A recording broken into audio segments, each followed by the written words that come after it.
or if they start losing. They have this winning streak now after a pretty big loss streak that they had earlier on in the split. So maybe they have actually fixed that. And they did have 4 wins in a row. Most recently, that very exciting comeback win over Cloud9. Here they're hoping to end the split with a 6-game winning streak heading into playoffs here. CLG, of course, in the running for one of those buys. Team Dignitas, it's, I think, now out of reach due to the earlier Team Liquid win. They can no longer catch that. I could be wrong, but I have to look at it. There's 2 teams sitting at 12 wins, so Team Dignitas cannot get a buy. Yeah, they're at 9. So they can move up to like maybe 3rd. That'd be the best they could hope for here. All right, Twisted Fate away from Pobelter, the Rumble and Callista away, so scattered bans from Team Dignitas. Similar here for CLG. They realize Shifter's Ahri is one of his few rare good assassins, and they drop that off the table.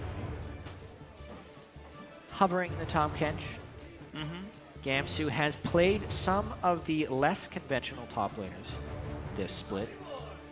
Even last split, he was someone who would play top lane Rek'Sai. He pulled the Jarvan out and had some dominating performances. I don't expect them to be playing the Tahm Kench. First pick Rek'Sai yet again. Helios, it seems to be all he wants to play here. There's not even any of the jugglers banned. It's not like he can't get a good jungler, but Helios wants so badly to play Rek'Sai every single game. Which is weird because like Smithy would just play Gragas anyway. I'm actually so surprised at how much Dignitas wants to early pick this champion. Yeah. It does hide the rest of their lanes, though. It allows them to counterpick a few more spots. Absolutely, and that's what Team Dignitas is going to be trying to do, is mainly just counterpick. But they don't go for the Gragas. They leave that completely on the table. Basically, the things that CLG has been finding the most success with, they have the opportunity to pick all of those things. So they could very easily go with Gragas, Fizz, and Tristana at any point they want during this draft. And they go with 2 other picks, but they could still get the other 3. They still could get the other 3. You're absolutely right here. Ezreal, interesting to see that. We are still on 513, so Runeglaive still does AoE magic damage when brought by a laner. Obvious Braum pickup there. Seems to be the typical counter pick. And Shifter goes in for what I expect to be him playing Kog'Maw, but of course that could flex around. We'll see where the Cog ends up going against what we assume to be AP Ezreal, but of course could be AD. A lot of flexing still to be done. Kog'Maw and Ezreal can both swap between either of those lanes. We did just see Piglet play AD Kog'Maw in the bottom lane. Or JJ, maybe continuing a trend of Korean-born AD carries playing Kog'Maw this weekend. True. We'll see. And I'd expect a last pick Fizz from CLG if they're just going to play their game. That's true. Well, it's going to for sure be the AP Ezreal Runeglaive mid lane here for Pobelter. I suppose it could still be AD Ezreal mid. We've seen that actually once in a while as a sort of flexible choice. Doublelift gets his Tristana with Corki on the map. And yeah, last pick going to be a top laner for certain here. Team Dignitas now to decide where that Kog'Maw is going. I think they can feel good about picking up Braum here. And they are facing an Ezreal and taking the time to make the last few choices. They need a top laner. They need to flex that Kog'Maw. A lot of... Braum is really, really good against AP Ezreal. Yes. Because one of the main strengths about AP Ezreal is just firing off true shot barrages for poke, waiting until it hits someone, and then going and taking an objective. But if Braum can see it coming and reflex his shield properly, he can completely negate that damage, break the true shot barrage, it won't hit anybody, and really save the team from that pain. All right, yet again, we are going to see the attack damage Kog'Maw, the bot lane Kog'Maw, mid Lulu going to come through for Shifter. With the top lane Shen, I mean, this is, again, just a bunch of supports, and the Kog'Maw in the back line, trying to make Core JJ the key carry. It did work for Team Liquid, but that was largely a game based on them winning all of their lanes, not just the Kog'Maw itself. Yeah, this is much different because the threats on Team Dignitas are really one-dimensional. It's just the Kog'Maw. Whereas in the prior game, we saw a lot of damage coming out from Nidalee and Orianna. Yep. So this one is very much the old Juggernaut that you would think of, where everything piles onto the Cog. But really the only person helping the Kog'Maw with the damage is Lulu, so really lacking damage there from Team Dignitas. And to try and run through the Juggernaut, besides Spartans, Olaf.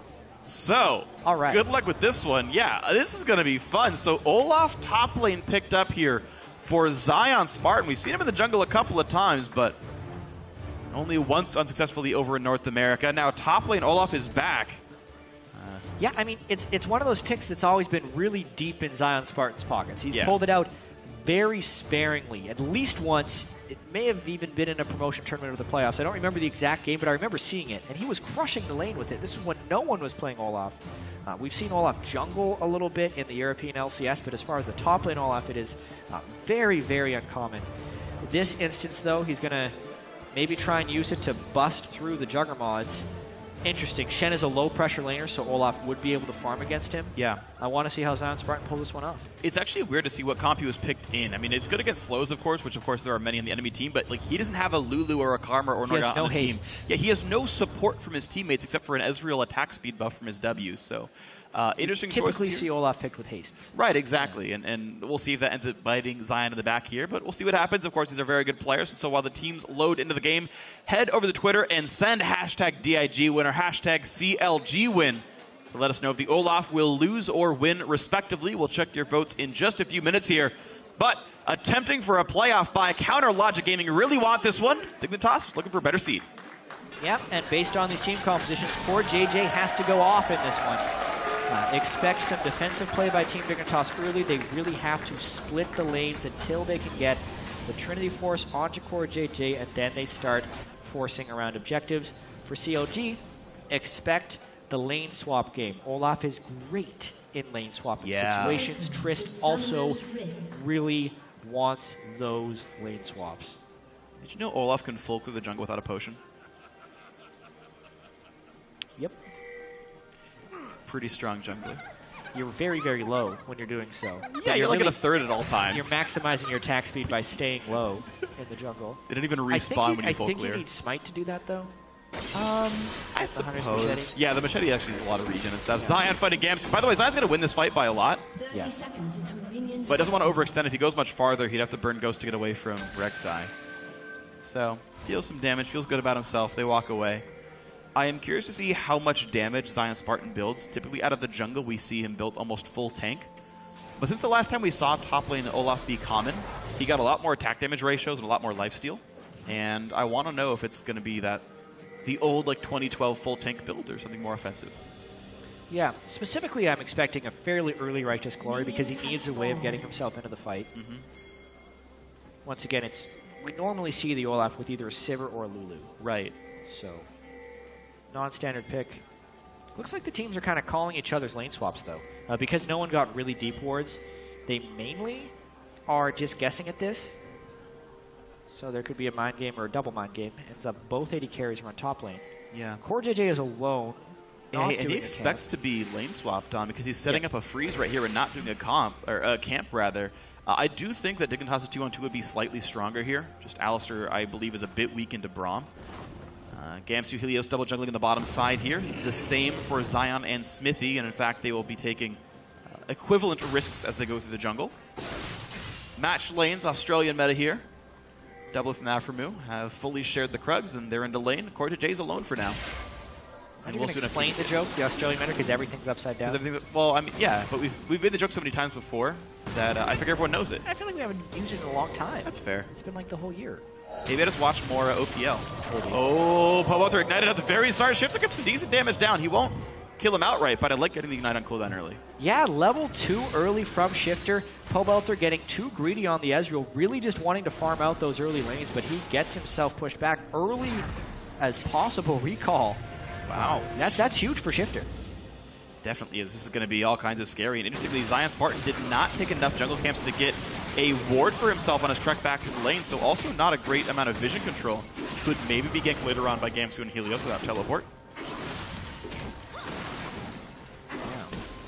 Meanwhile, the 2-on-2 actually quite good for CLG, with Kiwi Kid showing up to the lane late. It allowed the early push lead for CLG, and we'll see what it looks like when the lane equalizes. CLG was also able to do the Krugs while Core JJ was freezing, so really everything CLG would want to happen in an actual 2v2 lane happens with this 2v2 lane in the top. It'll be interesting to see if CLG really just tries to bomb that turret over and over with Tristana, or if they swap back once they have a lead and try to get some dragon control. This is actually just really smooth by Smithy as well. He is already here ready to participate in a gank or counter gank if something does happen from this chain push. Realizes he does not see Rek'Sai anywhere, and will just take the Scuttler. Helios had a defensive trinket ward, doesn't get invaded on. Looks like all is well on the top side of the map. This will be interesting. If Helios goes through this wall, he can get a pretty good gank angle. even though the ward is there. And you know Smithy's turning around, so he recalls. Oh, he knows he went back for its try, though. And someone was paying attention. Oh, he pinged it wrong. He pinged like he was up in the brush, but the tremor sense showed him going in a try brush. True. He'd also recalled, so maybe he was just postulating that he could have doubled back. That's true. Never know. Either way, CLG is playing none the wiser, because of course they have no idea Rek'Sai could have been there. Yeah, there were no deep wards yet buying Smithy. He hasn't actually tracked Rek'Sai in any meaningful way. The Trinket ward that was in River has timed out, and Scuttler can't really hope to track a champion that can jump walls. So here's the really strange thing. Yeah. About the mid lane CS. Shifter did such a good job pushing Pobelter back to lane at the very start of the game, but now the CS is back to even.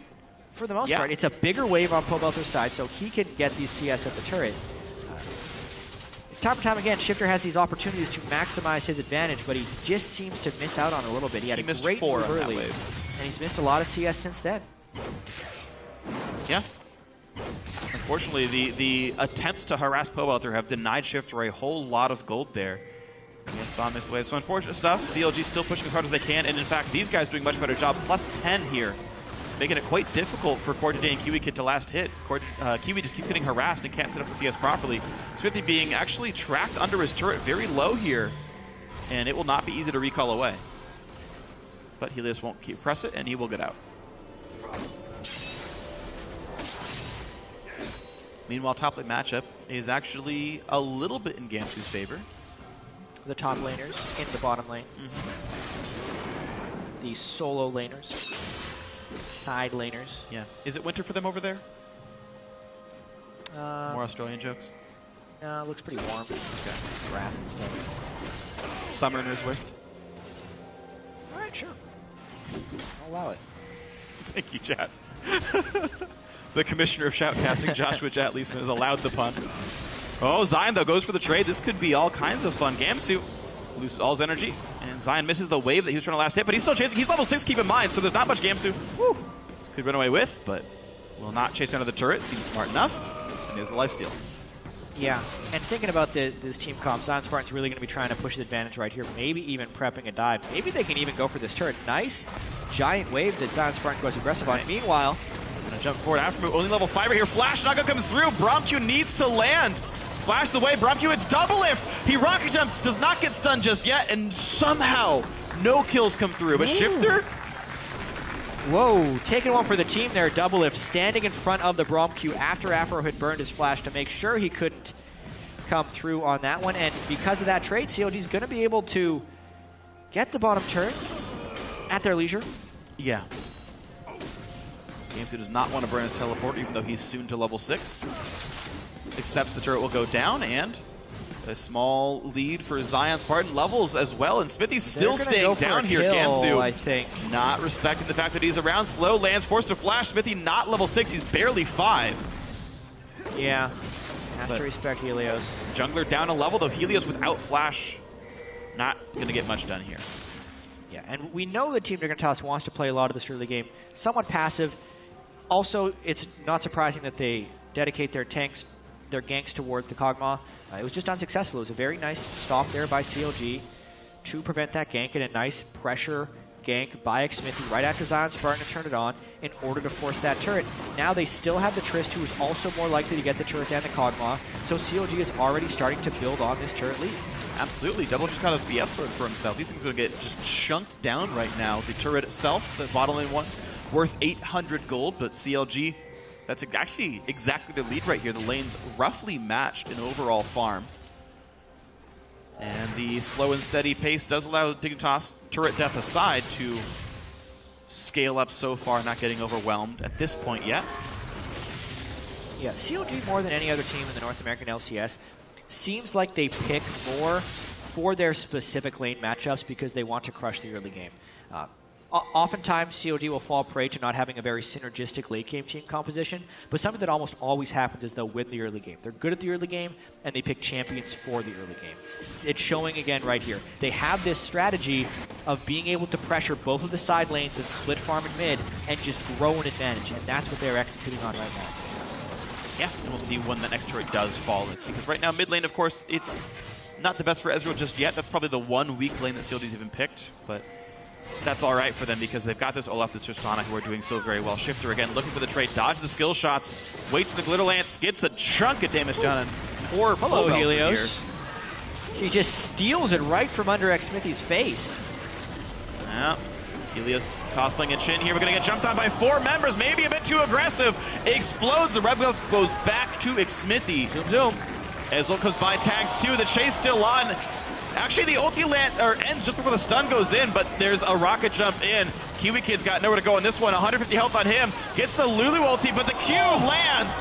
And Pobelter does get a kill. Shifter forced to flash away. Explosive shot there. Doublelift trying to run. Cannot dodge at all. A bloodbath here in the top lane. Still ends up at 3 for 2. No, a 3 for 3. CoreJJ knocks a couple down himself.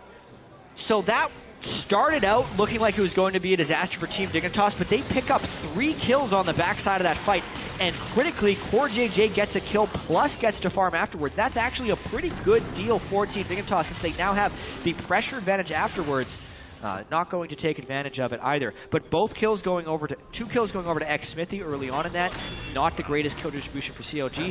Very beneficial kill distribution for Dignitas. It all starts. xMithy does barely get level 6, I think, by getting a small minion, and they burn a lot to kill Helios. That seems like it's a good start, but poor timing for Zion Spartan. Cannot be disabled, cannot be disabled. Now he can be, and they stun him at just the right time so he can take down CoreJJ. Also, the exhaust is burned when CoreJJ would be retreating anyway, so it doesn't actually diminish his DPS. And then right here, CLG just splits focus. They all jump down to Shifter, where it was Doublelift and Zion who probably needed the assistance. It allows Gamsu to pick up a kill, and more split focus there with CoreJJ taking down Zion Spartan. So a skirmish that actually could have been in the favor of CLG ends up splitting with Dignitas. That's actually a pretty darn good thing for Team Dignitas then, to not have their invade fail so catastrophically. Top lane did not get killed, but CLG realized that, as is Dignitas, that Dragon's up on the field and an important objective. So the dual lanes switch to the bot side, and their battles will continue. Sheen, Zeal versus BF Sword. All the kills and assists CoreJJ got. Definitely going to help him out here. He was behind the matchup, but should be quite a bit better here. Yeah. Equal CS, to be completely fair, so pushing aside, the turret didn't go down, and CoreJJ managed to get just enough farm that all is well for him. And again, as you mentioned, a equal early game to the benefit of Team Dignitas. Yeah, mostly equal. Obviously, 1,400 gold lead is not to be scoffed at for sure, but because of the way the Juggernaut team composition wants to spike through in the mid game, once the Trinity Force is completed, they're on their way to completing that Trinity Force, which is quite important. And it's going to be... Oh, now he has the Q, doesn't even try. Nice Shen to keep himself alive. No. One more hit, there it is, the Flash W. Little Lance misses as well, nice burst. Burned through everything. Shen ultimate, Lulu ultimate, they still managed to get a kill. That nicely placed axe by Zion Spartan. It seemed like one of these most ridiculous ganks of Olaf with no ghost coming to gank the mid lane, but it actually results in a kill and now a dragon. It's going to be all theirs. Aphromoo with the nice last hit with Alistar auto attacks. But Dragon number 1 to CLG, definitely nice. Dignitas now nothing to play for themselves. Their siege not the best with the deficit they've got so far. CLG a quick rotation down to the mid lane because, well, bots pushed in anyway. Some good damage coming through. Yeah. They're just trying to use this Trist to knock down turrets. Trist Ezreal, even more attack speed for the Trist in these short bursts of time to kill the turret. And Gamsu can't finish his turret either. Ooh, and Zion's on the chase up there, actually looking to knock down Gamsu, who burns Summoner Teleport to get away from Olaf. You can't stop the TP, but you can certainly make him leave. Well, now he's going to get the turret. So this is going to cost them either way, whether it's with the death or with the turret. Nicely done. Zion Spartan's counter pick certainly working out now. Going for Black Cleaver first, by the way. Might be tanked from there, but that'll give him the mobility. You talked about the fact that he needs to be able to move fast, and just throwing an axe will give you move speed with a Black Cleaver. So Zion will knock it down cleanly and securely. Max Q, max E second. Standard stuff, actually. It's typical for Olaf. Should be expected. Now the wave clear is starting to kick in for Pobelter with this Runeglaive. CLG is transitioning their early game. They're really wanting to try and build up this turret advantage. They just got to keep up on their rotations, make sure they keep the wave clear in the right place. And I do kind of want to call back to just the ridiculousness of the Olaf Ezreal gank synergy. They have like nothing that works together. They slow him once, no slows to set up the first axe, and it killed through a Lulu and a Shen. Like, that really shouldn't happen. Lulu should be able to whimsy herself. She should be saving that spell for the self-haste and just juke the first axe and most of the skill shots and never get killed. But Shifter gets punished pretty heavily by a very unexpected game. Well executed by Counterlogic Gaming. Blue buff going to be securely there as well. Goes to Pobelter. No risk there. Bot lane pushed in by Team Dignitas, though, but there's reinforcements not far away. And that will mean not too much turret damage done. Have to be afraid of a flash pulverize. And a really odd teleport. They're going to have to close a lot of distance. Afro has flash. He's already burned Ghost. They want this one. Flash pulverize comes in. Core today exhausted. A defensive Braum ulti, but they've got so much ground to cover before they reach safety. Axe explodes off of the Kiwi Kid shield. And that's going to be Core today going down. Kiwi Kid as well. Nice ulti in from Pobel to make sure it happens. And that's a time where splitting their focus really worked out well. Smithy knew they had the kill secured on Core JJ, made sure they'd be able to kill Kiwi Kid on the backside. And again, a nicely executed play by CLG that a lot of people wouldn't have necessarily saw. They don't have a home guard teleport. It's in the middle of a lane, but they knew that Aphromoo could close with flash to start the play, and they'd be able to collapse in afterwards because the distance can be closed by Zion Spartan's Ghost. So that play requires a lot of foresight just to see, and it didn't necessarily look like it could work, but because Team Dignitas was pushed up in that lane, it nets them a clean double kill. Absolutely the case, and it seemed to be just in time. Gamsu's ulti, I don't know if it was up or down, but it seemed like he was not able to or unwilling to use it there. Pobelter should not burn to death. Clears out part of the wave and all as well, but the mid lane matchup, plus 30 minions for Pobelter here. In a matchup that's supposed to be bad, he got pushed out of the lane at level 1. And is just absolutely having a better game here. Then Shifter, it seems like the Ahri ban, the Assassin's going away. Shifter is unable to really abuse Pobelter here. CLG now in a sizable lead. Yeah, Core JJ has completed his Trinity Force, though, so if there is a time for Team Dignitas to come back, it would be around this point. Just the Morellonomicon, though, for Shifter on Lulu. And really, okay, he picks up an Aether Wisp as well. But not that much power to even help with important shields. And still no turrets for Team Dignitas. They've been outlaned, which is the plan for CLG. Good plan.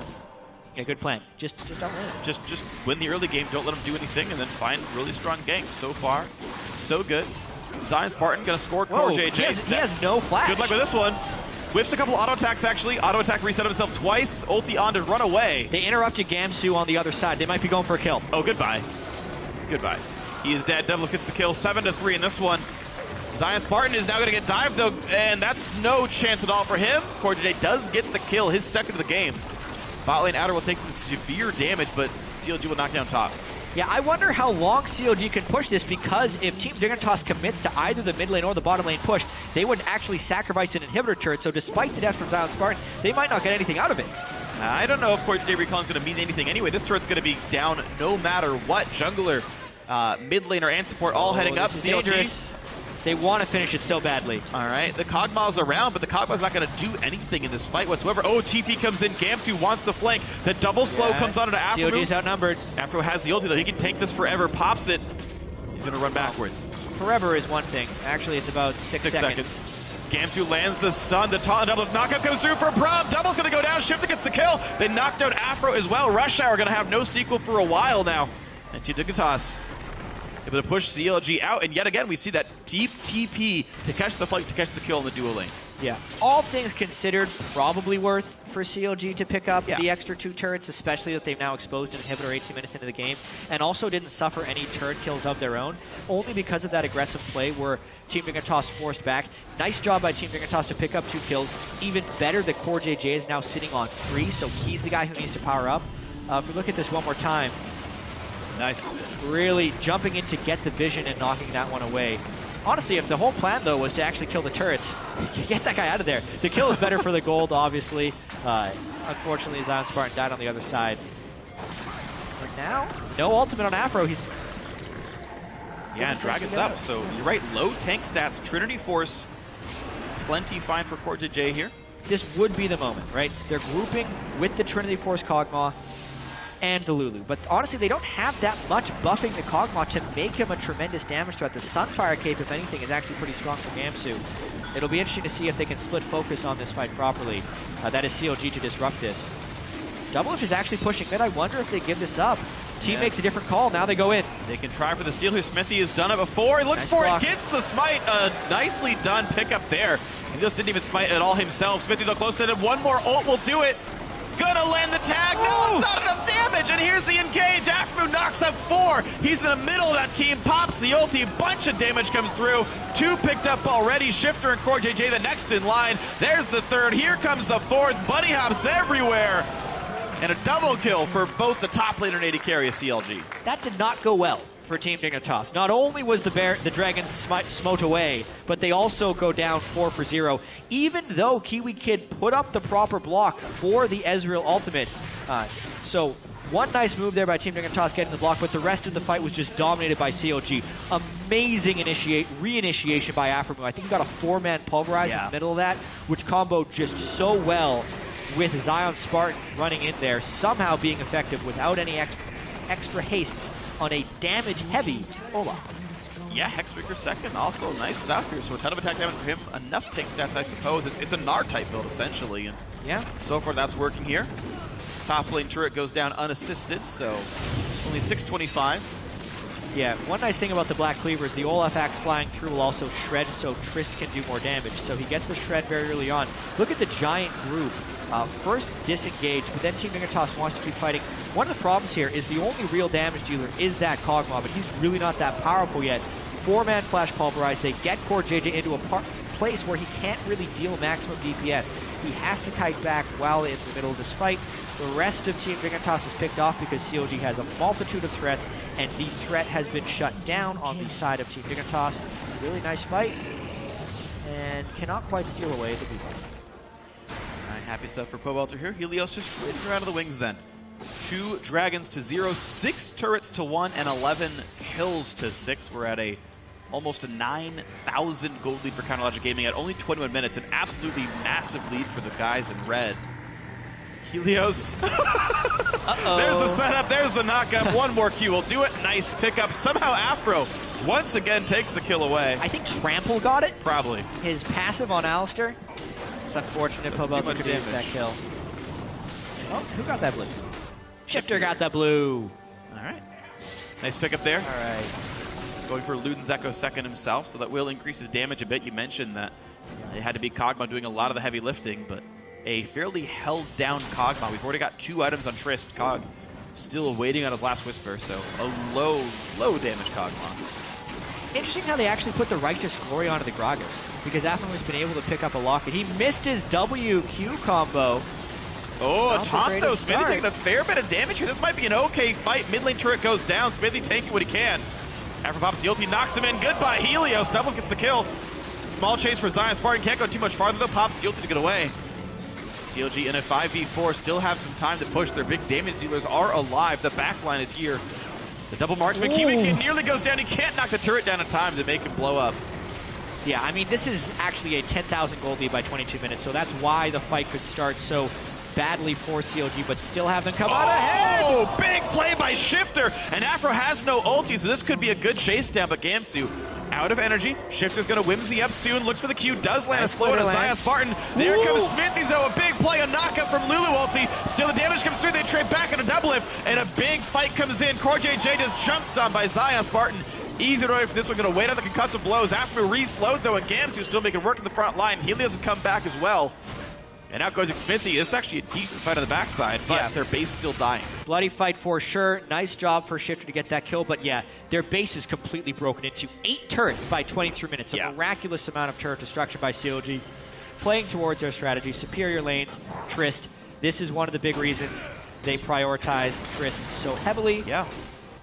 Turn lane and wins they've in the really building just been kiting and disengaging, re-engaging quite well. It's a really good style by CLG. It all works so well off of the fact that Tristana has mostly good matchups, especially against current meta. And yeah, they can just close. There's just no way to come back from goalkeepers like this without losing turrets first. Yeah, again, CLG catching themselves in a fight because they're doing those last few hits on a turret. This happened the last time they took down an inhibitor turret as well. It's where Team Dignitas can find some of these opportunities. Really nice glitter lance there by Shifter. And as the fight turns, you can see CLG had the big play in mind. but a really good taunt by Gamsu to get onto Doublelift and prevent the resets. That meant Zion Spartan had to chase people down on foot. It meant the fight was spread, the main damage from CLG was completely gone, and Team Dignitas could come out on top in that team fight. Well, they're still down 6 kills, though, unfortunately, so a long road ahead for Team Dignitas here. Oh yeah, the game is very difficult to win, even with a fight where you come ahead 3-2. Very difficult is a nice way to put it, chat. This would be a minor miracle. And LCS Gaming looking to set up Baron Nashor as the next play. That's almost too risky. We have 2 open inhibitors. I feel like the safe play is knock the inhibs down first and get a much more secured Baron, but if they can get vision control, why not? Maybe they can bait a fight from Dignitas. Yeah, interesting. Zion Spartan just really going for the mid-game steamroll right there. Elixir of Wrath to give him even more healing in these fights. And there they go. Time to go. The knockup. Kiwi Kid is a tank, but just gets focused down. Nice flash away, but Lulu ulti a bit wasted, to be Zion completely is fair. all the way around the side, but doesn't really have a real way of getting in. He's going to put the ulti on right now. There's the move speed already done. He's going to walk away. Dignitas do successfully disengage, and Alistar lost his ulti for that. They burned a fair bit, all things considered. Ezreal, Alistar, and Olaf ultimate, which would make Team Dignitas want to engage on this Baron. Really sneaky ward. The pink ward, unfortunately, does not see that for CLG. They're expecting it to see that, but the way the curves work, wards see in straight lines. So that one was not spotted by the pink. Oh! No crit. There's the crit. Double gets him down. The red buff slow definitely helped a whole lot. And actually, yeah, to explain the vision, I learned about this a couple months ago. The center of your model is what looks out, but it can see the edge of another model. So if you're like basically right up against a wall, you can't see around it, but they can see you. Think about like if I was in front of a pillar, you'd see my shoulder, so you'd know I was there, but I couldn't see looking at me. Works the same way in League of Legends. Ulti comes across, slows 3. Oh dear. And Zion is here. Kiwi Kid blocks the X, but still tanks the damage. Down he goes. Doublelift has slain Kiwi Kid. Rinse and repeat. You only have so many opportunities to use Scrying Orb, but Team Dignitas does not want to give Baron to a team when they have 2 exposed inhibitors already. So really, CLG is baiting this Baron again and again. This time, though, they start it, and I think they'll be able to end it. Going to be a secure. Yes, it is. Red team is slain Baron Nashor. That's CLG. After engage, but has no health left, so he's going to go down for this one. No, what? He doesn't die. Doublelift, his 8th kill of the game. Shifter going to give Zion Spartan his 5th. 19-9. Counter LCS Gaming did get Baron. Well played by them. If I remember correctly, Zion Spartan actually picked Olaf in the top lane against a top lane Lulu back in the day. So he is familiar with that matchup, even though they're not specifically in lane. And that's one of the reasons he could run down Shifter right there, using his Ragnarok to negate the slows of the Lulu. And once he lands the axe, he's negating the haste as well. Slows apply after speed boosts, so the axe will be greater than the move speed boost, generally speaking, since they're both percentage increases and decreases. Yeah, you're practically guaranteed. And also interesting to note that Zion is not going Mercury Treads, even though he would be dealing with a fair number of CCs. He's like, yeah, the ult's going to be enough. Don't worry about it. So the highly offensive build working out for him here. Zion Spartan walking on 343 attack damage. He's a bit scary. The Q does about 500. The E does 400 true damage. Good luck. This is one of these builds that you don't expect to see in pro play. Everyone's like, if you want to play Olaf seriously, man, you got to build a tank. You got to build tank. And Zion says, nah, I'm going to build damage. Yep. And win. Tiamat, yeah, I'm going to build damage. Let's do it. So Hydra's ridiculous on him, by the way. You can legit 1v3. So much. Oh, yeah. I mean, so the W, like, you heal for more when you're low off your W, and it applies to all lifesteal. He's just... I mean, at this point, he's ahead, so, like, you can't, like... This is not the equivalent of, like, Death Cap Renekton, but... I'm kind of happy because this gives so much justification to every Olaf who wants to build damage. Ever. Be like, Zion Spartan did it, so I can do it too, right? I think Olaf was the 2nd champion I got to Mastery 4.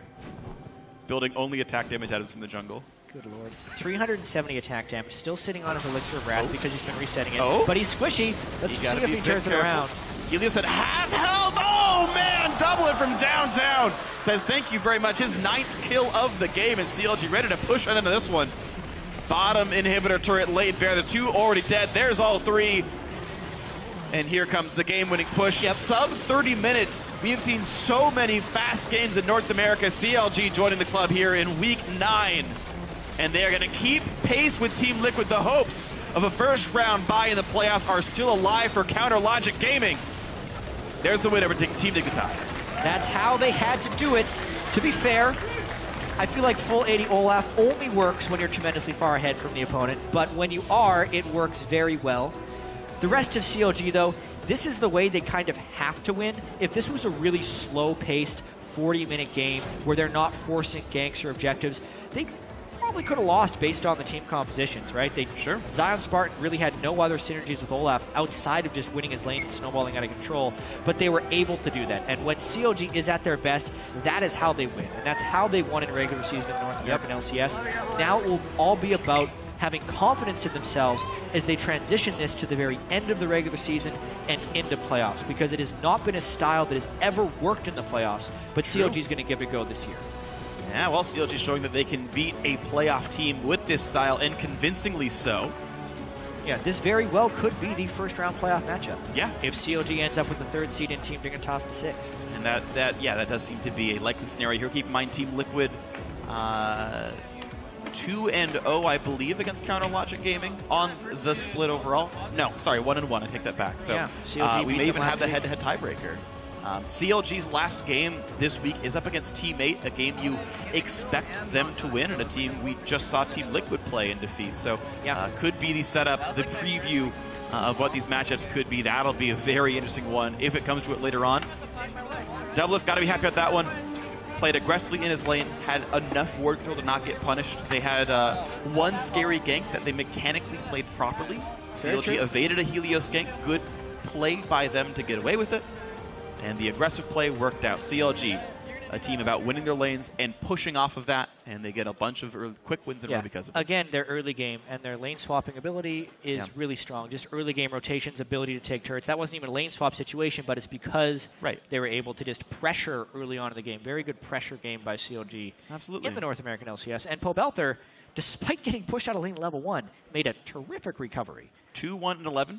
Pretty damn solid for himself. Did a lot of teamfight damage. He was the only magic damage threat really on his team, and it actually forced opponents to remain a little bit honest. Helios had to get Merc Treads and a Spectre's Cowl. Maybe you could argue it was the wrong choice, but it still did work out for CLG. Their 5th win in a row, and for now, we're going to send it over to the analyst desk to walk us through CLG's win.